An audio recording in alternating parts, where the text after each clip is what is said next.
भगवती उमा के कालिका अवतार की कथा, समाधि और सूरत के समक्ष मेघा का देवी की कृपा से मधुकैटभ के वध का प्रसंग सुनाना।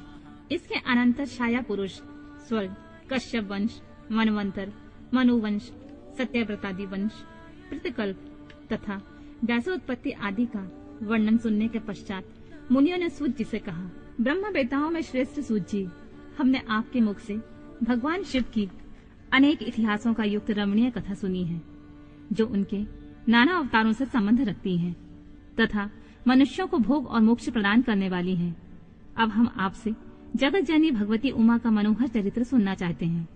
पर ब्रह्मा परमात्मा महेश्वर की जो आद्य सनातनी शक्ति हैं, वे उमा नाम से विख्यात हैं। वे ही त्रिलोकी को उत्पन्न करने वाली पराशक्ति हैं। महामते, दक्ष कन्या सती और हिमवान की पुत्री पार्वती, ये उमा के 2 अवतार हमने सुने हैं। सूत जी, अब उनके दूसरे अवतारों का वर्णन कीजिए। लक्ष्मी जननी जगदम्बा उमा के गुणों को सुनने से कौन बुद्धिमान पुरुष विरत हो सकता है? ज्ञानी पुरुष भी कभी उनकी कथा श्रवण के शुभ अवसर को नहीं छोड़ते हैं। सूत जी ने कहा, महात्माओं, तुम लोग धन्य हो, सदा कृतकृत हो, क्योंकि परा अम्बा उमा के महान चरित्र के विषय में पूछ रहे हो। जो इस कथा को सुनते, पूछते और बाँचते हैं, उनके चरण कमल की धूलि को भी ऋषियों ने तीर्थ माना है।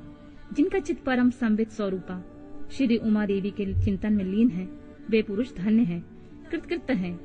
उनकी माता और कुल भी धन्य हैं। जो समस्त कारणों से भी कारण रूपी देवेश्वरी उमा की स्तुति नहीं करते, वे माया के गुणों से मोहित तथा भाग्यहीन हैं। इसमें संशय नहीं है। जो करुणा रस की सिंधु स्वरूपा महादेवी का भजन नहीं करते, वे संसार रूपी घोर अंधकूप में पड़ते हैं। जो देवी उमा को छोड़कर दूसरे देवी देवताओं की शरण लेता है, वह मानो गंगा जी को छोड़कर प्यास बुझाने के लिए मरुस्थल के जलाशय के पास जाता है। जिनके स्मरण मात्र से धर्म आदि चारों पुरुषार्थों की अनायास प्राप्ति होती है, उन महादेवी उमा की आराधना कौन श्रेष्ठ पुरुष छोड़ सकता है? पूर्व काल में महामने सूरत ने महर्षि मेघा से यही बात पूछी थी।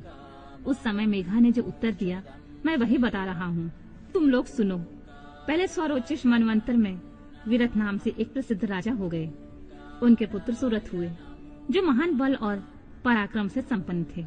वे दान निपुण, सत्यवादी, स्वधर्म कुशल, विद्वान, देवी भक्त, दया सागर तथा प्रजाजनों की भली भांति पालन करने वाले थे। इंद्र के समान तेजस्वी राजा सूरत के पृथ्वी पर शासन करते समय 9 ऐसे राजा हुए, जो उनके हाथ से भूमंडल का राज छीन लेने के प्रयत्न में लगे थे। उन्होंने भोपाल सूरत की राजधानी कोलापुरी के चारों ओर से घेर लिया। उनके साथ राजा का बड़ा भयानक युद्ध हुआ। उनके शत्रुगण बड़े प्रबल थे, अतः युद्ध में भोपाल सूरत की पराजय हुई। शत्रुओं ने सारा राज्य अपने अधिकार में करके सूरत को कोलापुरी से निकाल दिया। राजा अपनी दूसरी पुरी में आए और वहां मंत्रियों के साथ रहकर राज्य करने लगे, परंतु प्रबल विपक्षियों ने वहां भी आक्रमण करके उन्हें पराजित कर दिया। देवयोग से राजा के मंत्री आदि गण भी उनके शत्रु बन बैठे और खजाने में जो धन संचित था, वह सब उन विरोधी मंत्री आदि ने अपने हाथ में कर लिया। तब राजा सूरत शिकार के बहाने अकेले ही घोड़े पर सवार होकर नगर से बाहर निकले और गहन वन में चले गए। वहां इधर उधर घूमते हुए राजा ने एक श्रेष्ठ मुनि का आश्रम देखा, जो चारों ओर से फूलों के बगीचे लगे होने से बड़ी शोभा पा रहा था। वहां वेद मंत्रों की ध्वनि गूंज रही थी। सब जीव जंतु शांत भाव से रहते थे। मुनि के शिष्यों प्रशिष्यों तथा उनके भी शिष्यों ने उस आश्रम को सब ओर से घेर रखा था। महामते, विप्रवर मेघा के प्रभाव से उस आश्रम में महाबली व्याघ्र आदि अल्प शक्ति वाले गौ आदि पशुओं को पीड़ा नहीं देते थे। वहां जाने पर मुनीश्वर मेघा ने मीठे वचन, भोजन और आसन द्वारा उन परम दयालु विद्वान नरेश का आदर सत्कार किया। एक दिन राजा सूरत बहुत ही चिंतित हो मोह के वशीभूत होकर अनेक प्रकार से विचार कर रहे थे। इतने में ही वहां एक वैश्य आ पहुंचा। राजा ने उससे पूछा, भैया तुम कौन हो? किस लिए यहाँ आए हो? क्या कारण है कि दुखी दिखाई दे रहे हो? मुझे यह बताओ। राजा के मुख से यह मधुर वचन सुनकर वैश्य प्रबल समाधि ने दोनों नेत्रों से आंसू बहाते हुए प्रेम और नम्रता पूर्ण वाणी में इस प्रकार उत्तर दिया। वैश्य बोला, राजन, मैं वैश्य हूँ, मेरा नाम समाधि है। मैं धनी के कुल में उत्पन्न हुआ हूँ, परंतु मेरे पुत्र और स्त्री आदि ने धन के लोभ में मुझे घर से निकाल दिया है। अतः अपने प्रारब्ध कर्म से मैं दुखी हो वन में चला आया हूँ। करुणा सागर प्रभु, यहाँ आकर मैं पुत्रों, पौत्रों, पत्नी, भाई भतीजे तथा अन्य सुहाद्रों का कुशल समाचार नहीं जान पाता। राजा बोले, जिन दुराचारी ने धन के लोभी पुत्र आदि ने तुम्हें निकाल दिया है, उनके प्रति मूर्ख जीव की भांति तुम प्रेम क्यों करते हो? वैश्य ने कहा, राजन, आपने उत्तम बात कही है। आपकी वाणी सार गर्भित है, तथापि स्नेह पाश से बंधा हुआ मेरा मन अत्यंत मोह को प्राप्त हो रहा है। इस तरह मोह से व्याकुल हुए वैश्य और राजा दोनों मुनिवर मेघा के पास गए। वैश्य सहित राजा ने हाथ जोड़कर मुनि को प्रणाम किया और इस प्रकार कहा, भगवान, आप हम दोनों के मोह पाश को काट दीजिए। मुझे राज लक्ष्मी ने छोड़ दिया और मैंने गहन वन की शरण ली, तथापि राज्य छिन जाने के कारण मुझे संतोष नहीं है। और यह वैश्य है जिसे स्त्री आदि स्वजनों ने घर से निकाल दिया है, तथापि उनकी ओर से इनकी ममता दूर नहीं हो रही है। इसका क्या कारण है बताइए? समझदार होने पर भी हम दोनों का मन मोह से व्याकुल हो गया है। यह तो बड़ी भारी मूर्खता है। ऋषि बोले, राजन, सनातन शक्ति स्वरूपा जगदम्बा महामाया कही गई हैं। वे ही सबके मन को खींचकर मोह में डाल देती हैं। प्रभु, उनके माया से मोहित होने के कारण ब्रह्मा आदि समस्त देवता भी परम तत्व को नहीं जान पाते। फिर मनुष्य की तो बात ही क्या। वे परमेश्वरी ही रज, तत्व और तम, इन तीनों गुणों का आश्रय ले समयानुसार संपूर्ण विश्व की सृष्टि, पालन और संहार करती हैं। निपश्रेष्ठ, जिनके ऊपर वे इच्छा अनुसार रूप धारण करने वाली वरदायिनी जगदम्बा प्रसन्न होती हैं, वही मोह के घेरे को लांघ पाता है। राजा ने पूछा, मुने, जो सबको मोहित करती हैं, वे देवी महामाया कौन है और किस प्रकार उनका प्रादुर्भाव हुआ है? यह कृपा करके मुझे बताइए।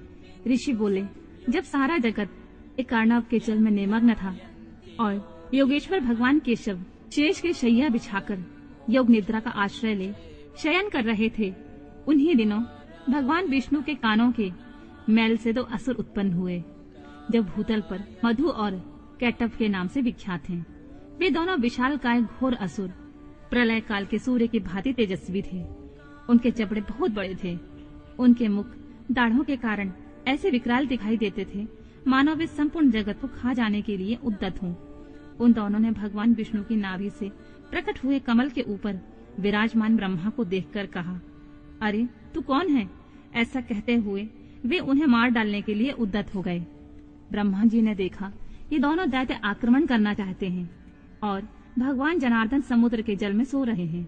तब उन्होंने परमेश्वरी का स्तवन किया और उनसे प्रार्थना की, अंबिके, तुम इन दोनों दुर्जय असुरों को मोहित करो और अजन्मा भगवान नारायण को जगा दो।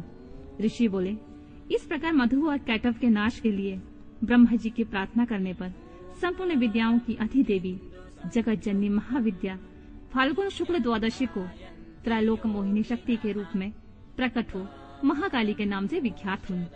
तदनंतर आकाशवाणी हुई, कमलासन, डरो मत, आज युद्ध में मधु कैटव को मारकर मैं तुम्हारे कंठक का नाश करूंगी। यूं कहकर वे महामाया श्री हरि के नेत्र और मुख आदि से निकलकर अव्यक्त जन्मा ब्रह्मा के दृष्टिपथ में आ खड़ी हो गईं। फिर तो देवादिदेव हरिकेश जनार्दन जाग उठे। उन्होंने अपने सामने दोनों दैत्य मधु और कैटव को देखा। उन दैत्यों के साथ अतुल तेजस्वी विष्णु का 5000 वर्षों तक बाहुयुद्ध हुआ। तब महामाया के प्रभाव से मोहित हुए उन श्रेष्ठ दानवों ने लक्ष्मीपति से कहा, तुम हमसे मनोवांछित वर ग्रहण करो। नारायण बोले, यदि तुम लोग प्रसन्न हो तो मेरे हाथ से मारे जाओ। यही मेरा वर है, इसे दो। मैं तुम दोनों को दूसरा वर नहीं मांगता। ऋषि कहते हैं, उन असुरों ने देखा कि सारी पृथ्वी एक कर्णव के जल में डूबी हुई है। तब वे केशव से बोले, हम दोनों को ऐसी जगह मारो जहाँ जल से भीगी हुई धरती न हो। बहुत अच्छा कहकर भगवान विष्णु ने अपना परम तेजस्वी चक्र उठाया और अपनी जांघ पर उनके मस्तक से रखकर काट डाला। राजन, यह कालिका की उत्पत्ति का प्रसंग कहा गया है। महामते, अब महालक्ष्मी के प्रादुर्भाव की कथा सुनो। देवी उमा निर्विकार और निराकार होकर भी देवताओं का दुख दूर करने के लिए युग युग में साकार रूप धारण करके प्रकट होती हैं। उनका शरीर ग्रहण उनकी इच्छा का वैभव कहा गया है। वे लीला से इसलिए प्रकट होती हैं कि भक्तजन उनके गुणों का गान करते रहें।